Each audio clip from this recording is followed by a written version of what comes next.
they're going to have the ability to stop some of the base things that you do. Other places I've been where you hear coaches say, well, we're just going to do what we do. Well, okay, well then we'll beat you, Yeah. because you got to be ready to adjust. And to me, it's not fair to your players to just do what you do and that's it.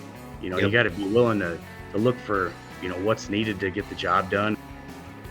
One thing I want to make sure I give the listeners a background on is how Coach Sterbick and I met, and this kind of gives an insight to not only what type of football coach he is, but what type of man he is. So a couple summers ago, as I was starting to do some investigation of my own on things we wanted to add, I came across something that Coach Sterbick had put out at some point, and on a whim, I sent Coach an email. And luckily enough, his wife and his kids were out of town for that Sunday, and we jumped on a Zoom, and not only did Coach go over what I was looking for, but we talked for probably over 2 hours. And not only did I get educated as a football coach in the schematics, but I, have gained a new mentor in my coaching career. So I know that we've talked about that privately, but I just want to make sure everyone listens. Coach, I appreciate how much time you gave to me and the time you've invested in me without even really knowing me. Yeah, it was cool. It hit it off pretty well, and I love talking ball and trying to help people, and a lot of times you get a lot back. In this case, that's definitely the truth there too. It's awesome. So as we kind of dive into this, just starting in generalities, through your career, because obviously you've been a successful offensive coordinator, and then you've kind of paired that with being a head coach that calls plays and everything kind of in between. When you think about being a student of the game, how has that kind of assisted you and propelled you throughout your career?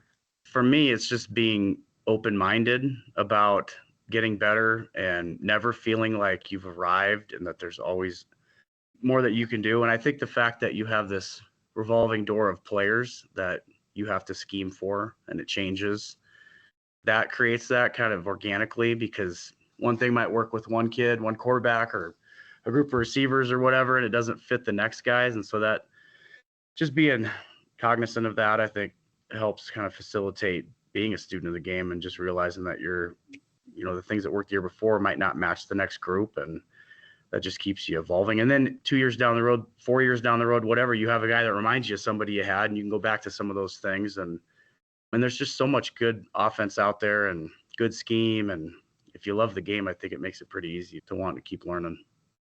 Yeah, it's neat to think about because especially as you keep going into your career, you're probably creating a catalog that, like you said, you're able to reference at multiple times. And defenses, how it goes, the trends come and go. So we're probably starting to recycle into some trends you've seen earlier in your career and different things like that.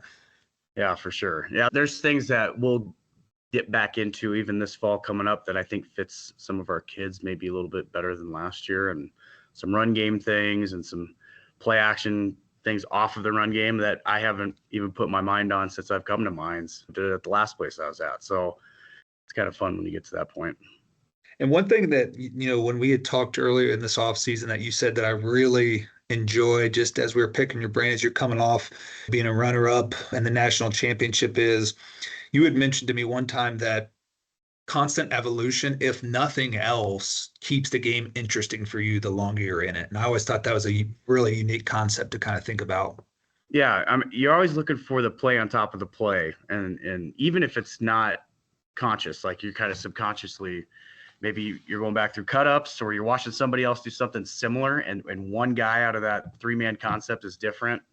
I think that's fun. And it just kind of goes back to being open-minded to advancing what you're doing and progressing with your scheme. And I think players love that too, especially when you get in the season and you're starting to stack scheme on top of scheme and evolving yourself through the season. So I think it makes it a lot of fun. Yeah, that was the one thing when we first ever talked, I was most impressed is how you showed me the general idea of what we were talking about, but there were just everything was built off one another. And then what I really learned from you is that one application of this concept may be directly for this type of check a defense gives you, and then a slight variation is for a completely other check. And that really just opened my mind to how you could, like you said, build on top of a singular concept and really extract it out to be able to use it a whole season. Yeah, and that was that probably really derives from the bunch stuff, because I remember talking about that, and there was There's been some really good coordinators that we've gone against that do a really good job of matching what you're going to run, especially in bunch, because you do get a little bit limited. And then it forces your evolution. And, the guy that was at Angelo State, Adam Clark, he's at Northern Arizona now. He was really good at changing up who was going to control the point, and then they'd jump outside with the guy that would line up at number 2, and they'd leverage it differently. And I was like, man, we got to come up with some different things and try to stay ahead. And sometimes it's a guessing game in a way, and they guess right or wrong, and hopefully you're guessing right and not wrong very often. But sometimes the teams you play force that to happen, and so that's definitely a big part of the game, is just being ready to try to stay ahead of who you're playing. No doubt. And I think that kind of leads us into, we kind of talked about it off air, but as far as mediums that you're using in a given offense or a given off season to kind of drive your learning and drive your concepts further, what would you say those go-to elements are for you? Yeah, a huge thing for us is, even if it's getting ahead a little bit, like last year, really going into the Grand Valley game, we knew we were opening up with a monster, a great team, and we had lost to them the year before. And we did a better job of identifying, you go back through your own cut-ups, identify what you did well, what you think you can keep doing well, what you need to work on. But then when you get going on, even if it's in the spring and pre-spring ball, looking ahead of who you're going to play and what's worked against them, what do you do that's similar, especially if you played them before, what can you progress on, like we were just talking about. So we grabbed onto some things, and we were able to institute those and implement those in spring ball. So when fall came around, that was a really big part of us coming up with some new scheme that really felt like our own by the time we got to that first game. So that's a huge part of it, is, not just coming up with scheme because it's cool, as fun as that is, but making sure it's applicable to who you're going to play, because that's what matters most. And then that helps your kids get ready for it. And anytime there's evidence of scheme working, and you can show your kids, hey, this is what we're going to do. And then if it is a progression thing, because that's a lot of what we try to do, is always find out, well, what's next? Well, this run play worked really well for this team. Let's play action off of it. They've already set it up for us. Those kind of things, and then just explaining that and being thorough and make sure you guys have clarity. I mean, that's huge. But so it's really a combination. I mean, you come up with some ideas yourself and evolve off of, your own scheme, but then also identifying what's worked against the teams that you're going to play. And sometimes you'll think of things off of that end up not even necessarily being where you started, but that's just always searching for what you think is going to be best.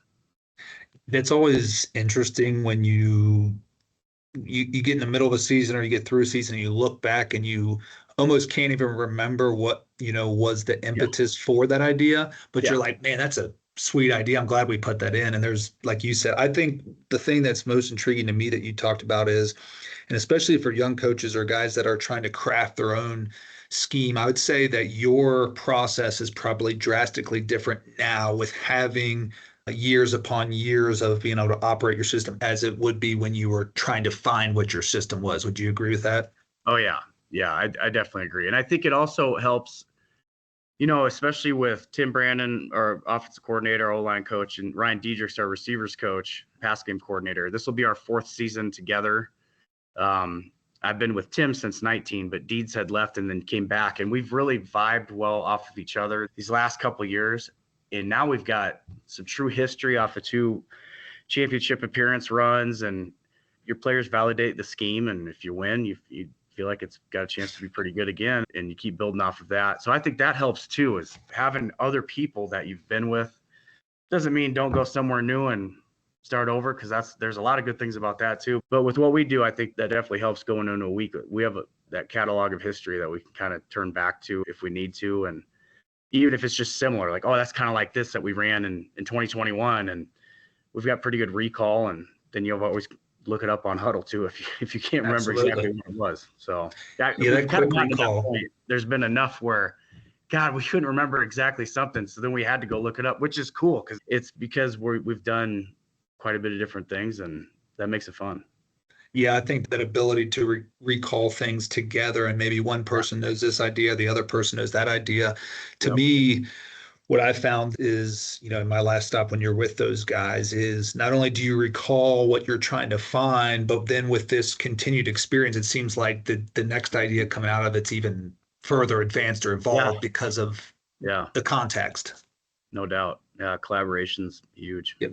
So, and this is kind of it's probably hard to nail down a number, but I think it's just an interesting topic, especially for someone as successful as you and your program and the guys you got on staff and the players you have. But in general, like when you look at it, what percent of your system do you think you evolve and or enhance on a yearly basis? Somebody asked this question to me early this offseason. I thought it was unique. It took me a minute to kind of think about it, but I was just curious from your perspective. That's a really good question, and it makes you. I mean, I don't have the exact number. I would think, it's hard to answer in a way because if you just go off of off season, I don't know how much true evolution we're into yet. When we get closer to and into the next season, that's when we really take the application and make it happen. So, I mean, if you count that from one year to the next, not necessarily off season, but just from one season to the next, it's probably, 20, 25% pass game wise of, even if it's one route different where you wheel a guy and the other times he stayed in the flat or whatever it is. I mean, we definitely evolve and try to take advantage of space.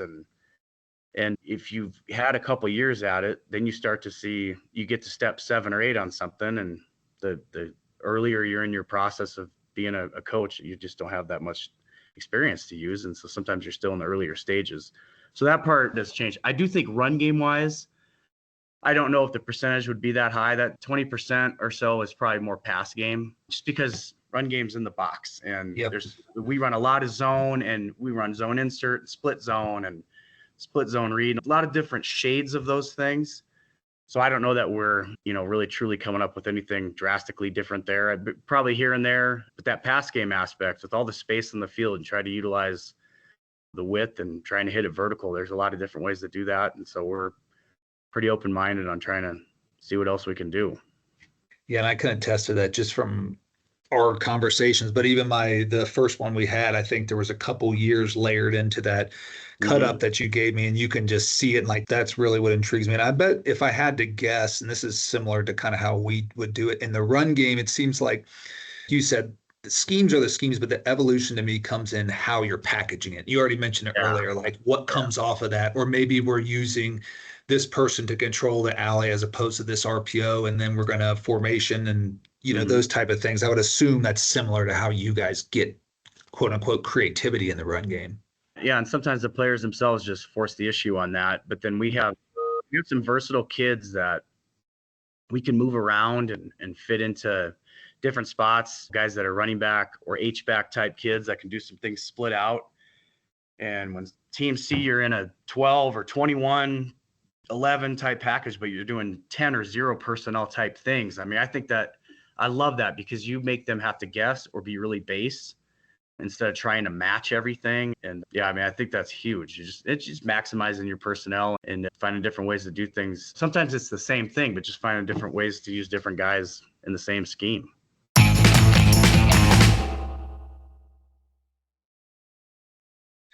And there's one thing that we talked about off air that I want people to be able to hear your take on it. When you were talking about being able to adapt ideas, whether it's from your film or other teams that are playing common opponents, of things that almost worked, becoming that an idea that becomes, hey, this almost worked. So could you kind of just explain that to me? Because I thought it's one of the coolest things you've taught me so far.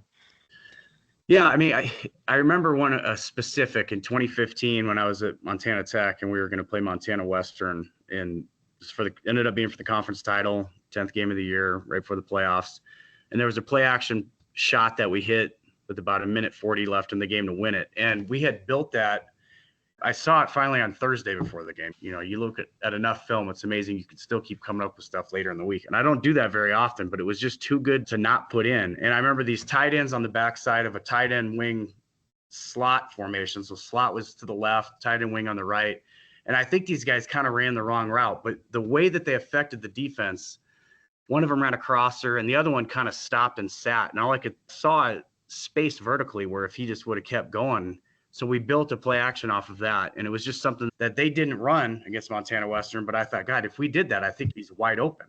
And it was one of those ones where I had to be really thorough with showing the guys because it wasn't something that someone ran. It's something they almost ran. And just affecting a space that they didn't get to.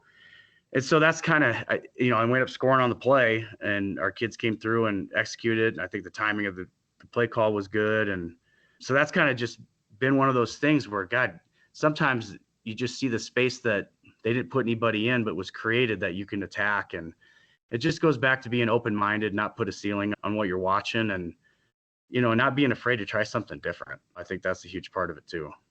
Yeah, that's what I'm on a something I was on. I would always mention to people when talking to you, like I always see you as an artistic football mind because of what you just said, where there's an willingness and openness to try new Yeah. things, but the way that you're conceptualizing is not just the lines on the board or this team ran this double post Mhm. concept. It's like, hey, we can nuance this idea, and maybe it's not something that we either have or other people have necessarily done, but you can visualize and then implement it, which to me is one of the strengths that you have, because it's like it's just subtle evolutions that you can find in very unique ways. And I love that story because like that's where some of the best ideas come from. Well, yeah, I think the subtle part of that is what you said is really important, because you don't want to have 15 of those plays, because Correct. I mentioned earlier, you want to have evidence of things working. And if you have lack of evidence too often,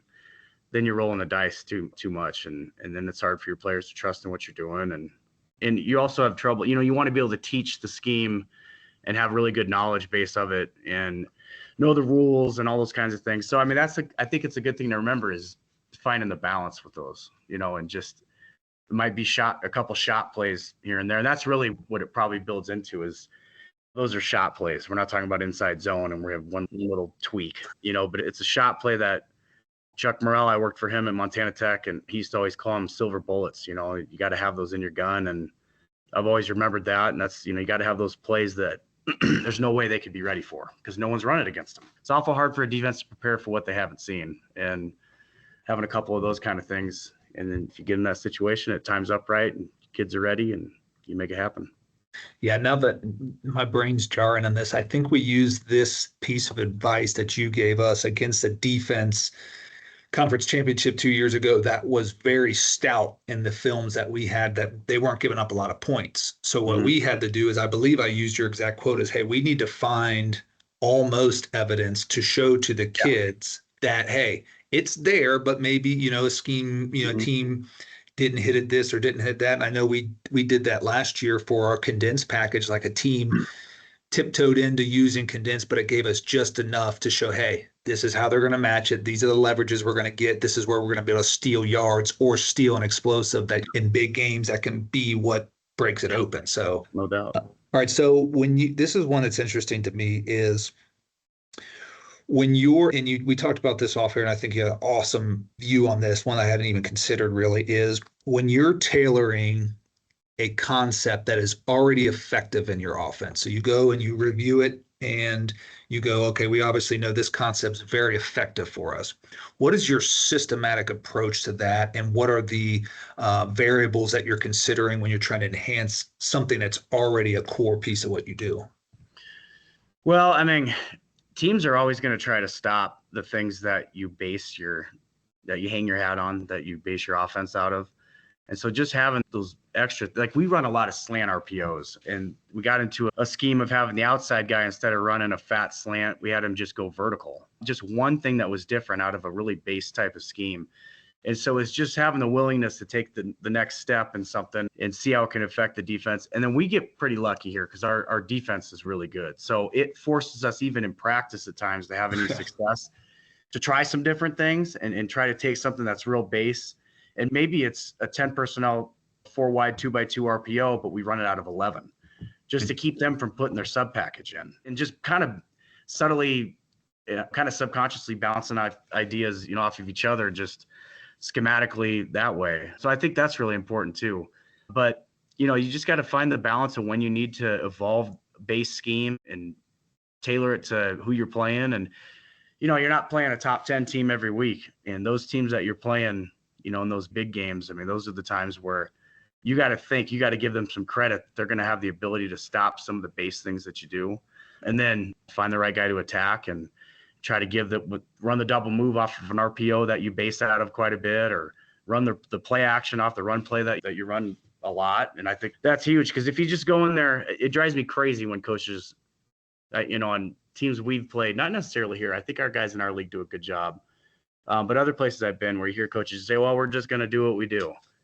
Well, okay, well, then we'll beat you, because you got to be ready to adjust. And to me, it's not fair to your players to just do what you do, and that's it. You got to be willing to look for what's needed to get the job done, and what else can we do, rather than just what's always been done. So, and I think that's where the evolution comes in. And to me, like, when I hear that, especially for what you guys have done in your aspirations, I mean, you're playing 14, 15 games. That's the hope within this run, per season. Like, you're going to have a package, and as we mentioned, a catalog that can last within a season, that I think sometimes, I know when I first started, I didn't consider something lasting for 7, 8, 10, 12 weeks. There's some art to that.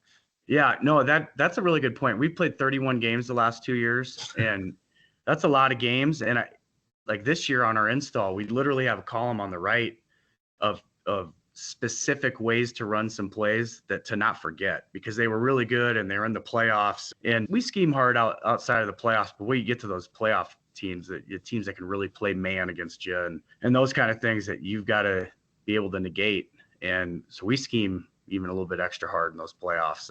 It's not that we don't respect the regular season schedule. We absolutely do. But you evolve to that point where you're getting into game 12, 13, 14, 15. You can't just do what you did all year. You're going to get beat. And I think that's why we've been able to have some successful runs, and we got to find a way to finish the last one or be more competitive in the last one. But we've gotten there. And I think part of that is our kids really show up on Tuesday when we're implementing the game plan, and they can't wait to see what we're doing, how we're going to attack them. And we just got to keep that going. That's been great. Yeah, it's a testament to you. And like you said, when you get in the playoffs, obviously, I mean, you're playing good people throughout the season, but just as much film as you have of the opponent, those opponents had that film of you, and that all applies to the evolution, right? Yep. So no it's doubt. Just part of the natural process. One thing you said that I kind of want to touch on, that I kind of learned the further I got into it, is the practice field being a training ground for evolution. And I learned that at my last place, the more I was there, we had a defensive coordinator that was really good, and he was always continuously adjusting. And you had mentioned Coach Clark being really good on bunch adjustments. Well, the defensive coordinator I worked with, he was really good on bunch and FIB and condensed. Mm-hmm. So I learned all those things, the top hat checks, from that training ground. So I'm assuming, and everything I've heard about the defense that you guys employ there, that's a training ground of evolution in and of itself. Oh yeah, we have on base downs, we have a strong 7-man presence in our 3-4.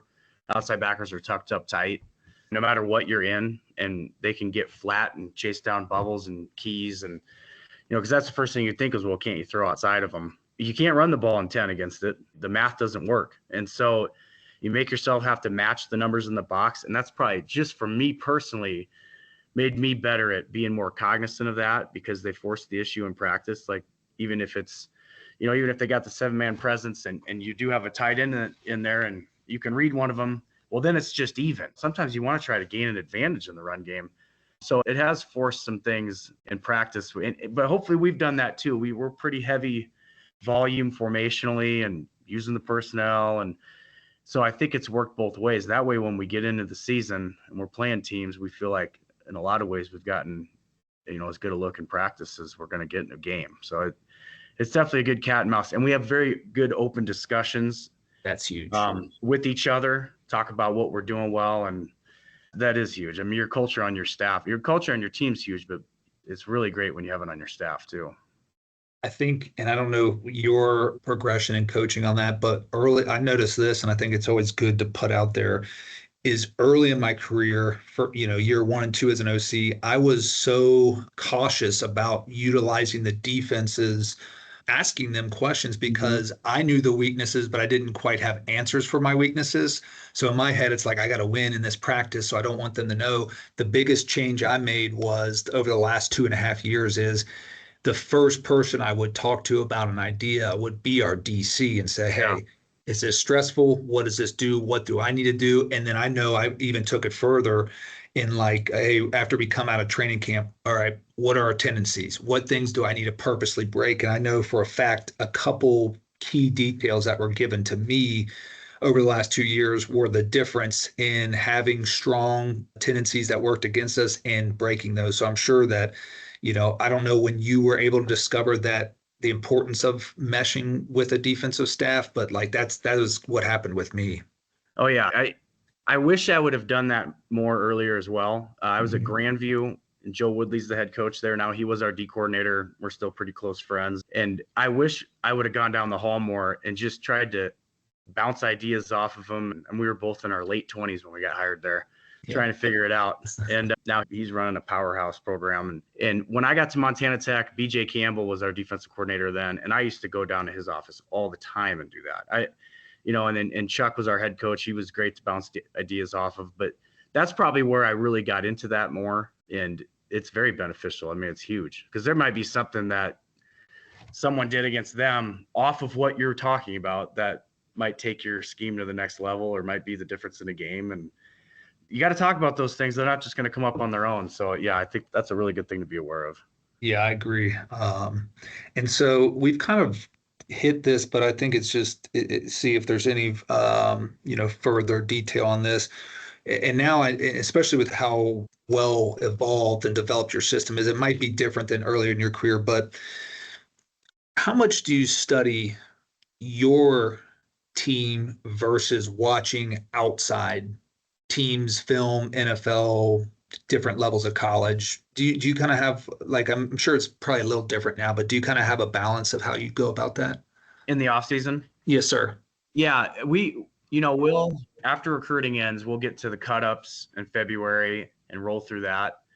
And I don't know. I mean, and we do watch some specific other teams and that kind of thing. But it's probably a little bit more natural.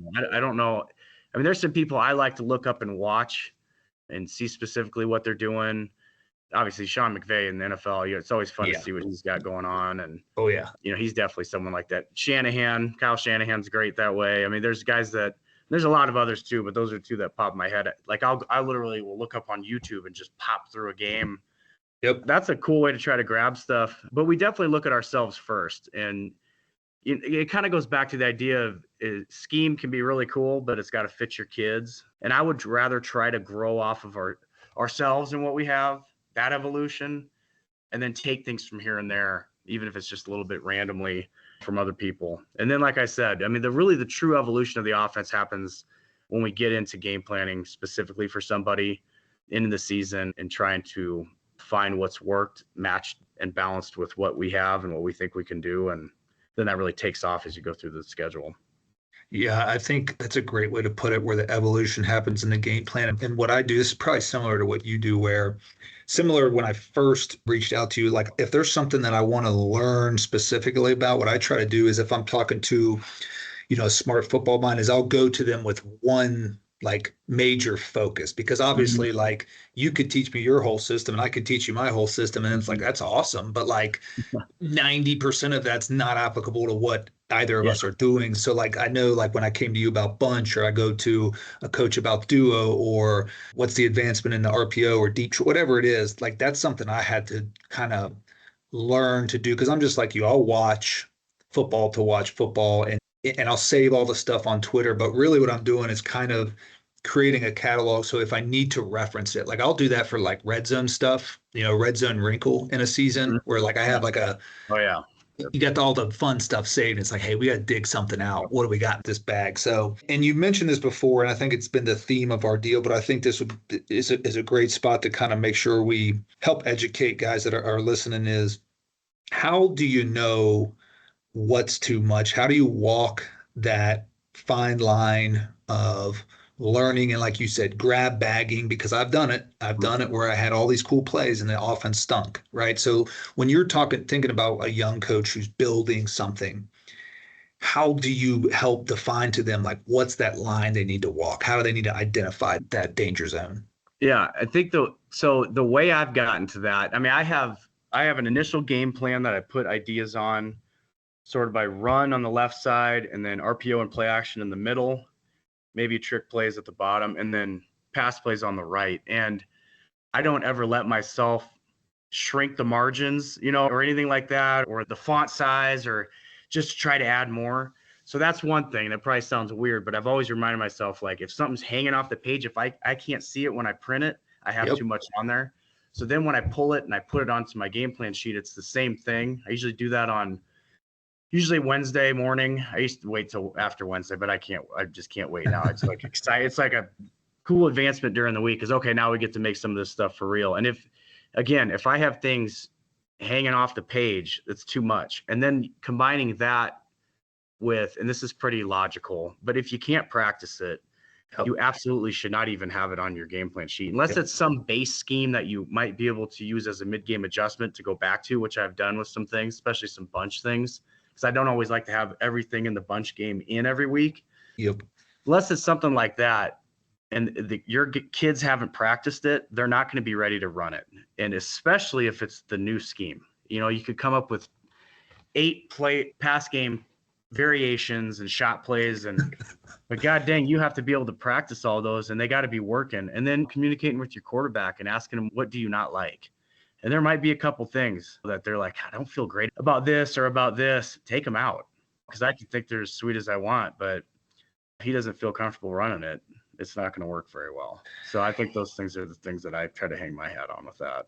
I think that's the awesome advice, because I remember, I think it was going into last season, we only were under center to take a knee, and I had this whole, I was going to Sean McVay under center and all this, and I had this package, and I went to our quarterback who, he's an All-American, and I go, hey, you good with this? And he goes, Coach, I'll do whatever you want, but if you're asking me, I don't want to do that. And I said, all right, under center's out. You know what I mean? Like, as simple as that. So I went right to the staff room and said, that is out. He doesn't want to do it, and that's our guy. So I think that's huge. And then one thing you said too that I think is really critical is, so you got this grand idea, this new scheme, and not only where it hit me in the face was not only when you're doing these things that you're not really practicing, the kids don't know it, but when I got hit in the face with it was I didn't know how to adjust it. So we run this fancy new pass scheme, and they play a different coverage or a different match than we thought, and I go, I don't know. I don't know the answers to that. That's how I tell myself, okay, that's not ready to be in. If you've had that experience at some point where it's like, I thought I knew that, but I really didn't put enough time and effort into it. Yeah, I made the mistake of that to open a game last year where we had a shot play and they were in too high, and that was by far the most prominent look that they had given out of this formation. And of course they were in one high, and I didn't do a good enough job. And I told our quarterback, who was a great player, I told him, if it's not there, just come down. The back's probably going to be wide open. Yeah. And he was, but I was 95%, we're going to hit a shot. I screwed him, to be honest with you. And I didn't do a good enough job of saying, hey, if it's not there, just come down. It's fine. Yep. We're going to get 10 yards, thrown to the back. And he threw a pick, and your guy doesn't throw many picks. So, no. I mean, that one was really on me. I mean, it was a dumb idea because they didn't end up in what we're expecting. And I didn't coach up the progression. It was just, he probably thought there was one guy on the field. We had 2 tight ends, 2 receivers, and a back out there, but we just had one guy we were focusing on getting the ball to. And that's a great thing to remember, is as excited as you could be about a deep post or a corner or getting a guy loose down the seam, make sure there's a plan B for your quarterback and plan C, because otherwise you're going to put him in a bad spot. That's probably the best advice. And we've kind of given a half hour of advice, but ending this thing off is there anything in this kind of discussion or just things that you educate young coaches on? Like I always ask the smartest guys I talk to, what's a piece of advice that you give to me or to other young coaches in the game within this mindset of, okay, we're trying to learn as much as we can about the game, but being able to bring it all around to application? Yeah, and I've mentioned it a couple times, but make sure that even in practice, when you're scripting, that you're scripting specifically for your players. And then when you're scheming for games, it's not for you, it's for them. And it should be in your mind when you're picturing a play working, that a specific guy that you're scheming for is catching the ball or running the ball or whatever, and keeping it about those guys, because they're the ones that have to execute your vision and your plan to make it come true. And the more that you keep it about them, I think the better teacher you're going to be, and you're going to connect with them better, and then you'll have a chance to execute. That's probably the number one thing I would say. That's fantastic. That takes how I visualize to a step further. And I think the best things I've ever visualized the night before the game when you are trying to sleep is specifically two players making plays. So I think that's fantastic. But overall, Coach, you know how much I think about you, and I think you're a fantastic football coach, but I think you're even a better person. And this discussion I would have had with you, whether it was for this or not. So it's kind of cool that we got to put it out there for other people to hear. But just so you know, I appreciate everything that you do, how much you continuously study the game, and just how good of a dude you are, that anytime I've needed you, you've picked up the phone, and that means a heck of a lot to me. Of course, anytime. Think the same of you. Thanks a lot. All right, Coach.